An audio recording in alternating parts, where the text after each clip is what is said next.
Welcome everyone, Costin here with a discussion about Tzeentch, Kairos Fate Weaver, though Tzeentch in general, because we are going to get a new legendary lord for Tzeentch that's probably going to be based in Cafe, potentially. We will see how that ends up playing. There are many issues with Tzeentch, and Tzeentch has needed improvements, if not a complete rework, from the very launch of the game. In fact, all the demonic factions need improvements, though Tzeentch and Nurgle are certainly at the top of the list when it comes to that.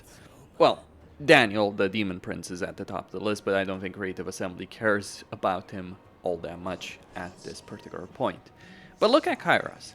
His faction effects are that he gets battle reinforcement time minus 50% and hero action success chance plus 15%.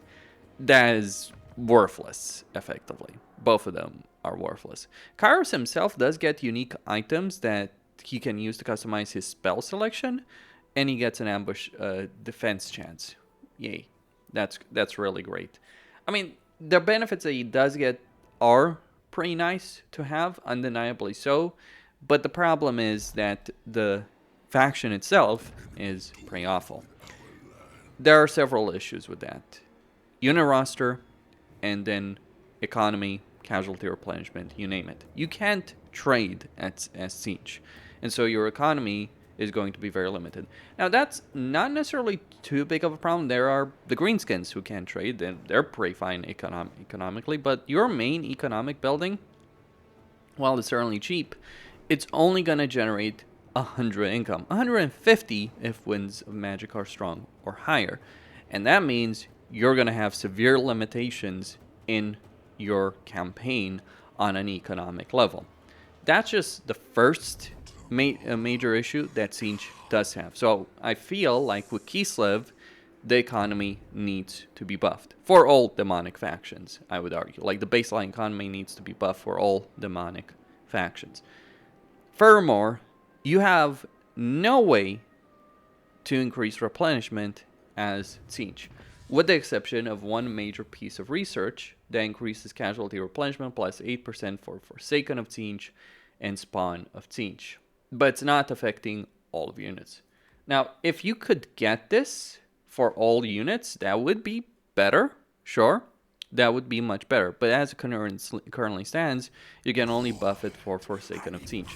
And your casualty replenishment isn't that great. What this leads to is situations where you're going to have to fight a lot of battles manually to minimize your casualties, which isn't a fun experience to deal with. Now, Kairos himself has a lot of issues in his campaign because of all the weaknesses and the distances that you have to cover over here in the Southern Cast Waste. You're going to encounter the issue where this Slaneshi faction, who have their provincial capital over here, are actually going to pose quite a significant challenge to you for you to be able to defeat them. I mean, they have a tier 3 settlement right from the very start. They're going to get a bunch of powerful units. I mean, this is a minor faction. Generally, minor factions, you just walk all over them. Not in this situation in Southern Cast Waste. If you're playing Axiatal, it's no problem because you can get multiple armies. But if you're playing Kairos, good luck doing that. You also have limited recruitment slots if you're playing as Kairos Fate Weaver. Furthermore, you might want to get the Everwatcher under your banner, because hey, it would be useful to get a Lord of Change confederated, and you can use the Changer of Ways. But the Changer of Ways is just so gimmicky. It's pretty annoying to deal with. Like, there are some benefits, like you can force a war between various factions, but the benefits of the Changing of Ways is incredibly limited in a campaign. Like, sure, starting a war between, say, Grimgor and someone else could be a lot of fun, but the cost of it in terms of grimoires is going to be very significant.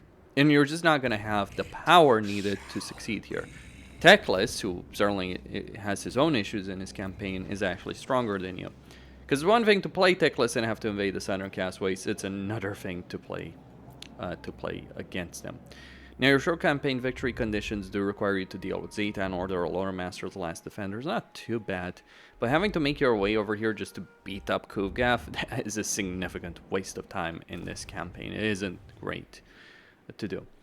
But yeah, what Tzeentch needs is better economy, casualty and casualty replenishment. Maybe some more income from sacking settlements. Though it should be pointed out, you do have a research. You do have a research at somewhere. There we go. You do have the secrets over here that do give you 25% income from sacking and looting settlements. But even so, your economy is just not that great. And it's not like the units that you're recruiting are that cheap either. Like if I just move Harris over here, if we're looking at the upkeep, the most basic units are 125 upkeep, if we consider that. And then if we want to recruit some actually good units, which are like the Forsaken of Tzeentch, you start talking about 213 income, 213 upkeep, which is a significant amount that is going to be required in this particular campaign to even have a decent army. And Forsaken do make for a decent army, but it isn't a great army. The range units in particular don't work. A lot of them, it's a bigger issue with range units. Like you're looking at very... like some of these units are very, very short range. Some of them are better, but there's a lot of problems with getting shots off. It's like the worst qualities of gunpowder units without even the better quality. Like, yes, if you can get the Exalted Pink Horrors of Tzeentch and do damage, you might do pretty well. It's pretty pathetic with Flamethrowers, Exalted Flamers, who many times will not do anything in a particular battle. Your best bet, if you're playing as Tzeentch, is to go down the path of Chaos Warriors. I hope you enjoy paying for the Chaos Warrior DLC. The question is, why would I want to play Tzeentch? This is the question that Creative Assembly needs to answer, I believe. It's like, why would I want to play Tzeentch when they're worse in virtually every way imaginable compared to the Warriors of Chaos? That is my feeling on the subject. Like, why would I do them? They're weaker, they're more annoying. Their unit roster is not better in any way, shape, or form. In fact, the Warriors of Chaos roster is significantly better because you get to hold the undivided units. Like, if you're playing as Village, like, if you want the better Tzeentch experience, play as Village. Yes, you don't get to hold the Changer Waves, but do you really give a shit? Not really. Demonic factions should be a lot more powerful than they currently are, and right now they're just pretty pathetic. In battles, on the campaign side of things. The only reason Kairos does well when controlled by the AI is because he's just better in auto resolve when controlled by the AI against AI control Axiatel. That is it. And because the AI struggles to invade the Southern Castways. If he actually had any serious opposition, he'd disappear very, very quickly because he is that bad. So you do need a better economy.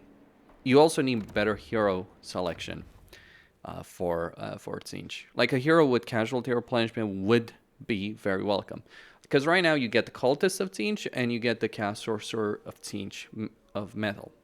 And you do also get the Iridescent Horror as well. Which isn't too bad. Like, so you get 3 different casters. Yay, that's great. Makes sense, I suppose. But maybe a melee hero for Tzeentch, a full-on dedicated melee hero of Tzeentch would do wonders to help this particular faction out. I also don't understand the fact that, like, you have different recruitment options dependent on whether or not you have a Soul Keep or a Dimensional Tear. Like, oh yes, I totally want to get Marauders and Chaos Furies of Tzeentch, for instance, as an example. Though, to be honest, they're probably better choices than the Blue Horrors, but all the units here are pretty damn awful. It also means, like, your tier 1 barracks is also worthless in a campaign. And even tier 2 is not necessarily that great. We're certainly in a melee meta, and you can make a melee army being pretty durable in battles. Like, this is an annoying thing. Like, if you actually get in a battle because of the barrier and replenishment, Tzeentch armies can be pretty formidable. If you make a full-on Warriors of Chaos of Tzeentch army in your campaign and playing with that, basically try and replicate Village's gameplay. But that's just not good enough, as I see it. And it's also, it's just not a great situation to have to deal with in a campaign, I'd argue. There are some interesting things in... There are some interesting things in the campaign, in the research tree, but overall, like, the research tree itself is just a confusing mess as well. So that should be improved. It is a sad state of affairs with Warhammer free races, because the only good one is Cafe. it is interesting that they decide to add the DLC Legendary Lord for Cafe, but well, Cafe does need replenishment, better harmony system improvements. But I would not have necessarily picked Cafe as one of the first factions to release a major piece of DLC for, as things currently stand. I think they did a good job with reforming the Warriors of Chaos, even if they're boring as dirt. It would have been worse had they ignored that. But I think I would have preferred having the Dwarf and Empire rework, though. If we get 2 reworks in the same DLC, that's a pretty good situation. For Tzeentch, yeah, just better unit roster, not so tied heavily to the Champions of Chaos DLC, because having to own the Warriors of Chaos or Champions of Chaos DLC to actually have a decent unit roster is not a great situation. It's one thing if you're playing greenskins, right? It's one thing to play greenskins and have the nasty skulkers tied to the King and the Warlord DLC. Is another thing to have quite a few good units tied to the Champions of Chaos DLC. And again, Champions of Chaos are just a better race. I also think Creative Assembly should consider the warband upgrade system for more races in the campaign. Like, this is a mod over here. I think that they should consider making this standard for all races in the game, because it's just a much better system than what we currently have. That's where I stand. Costine signing out. Don't forget to subscribe, like, and enable notifications, and stay tuned for more.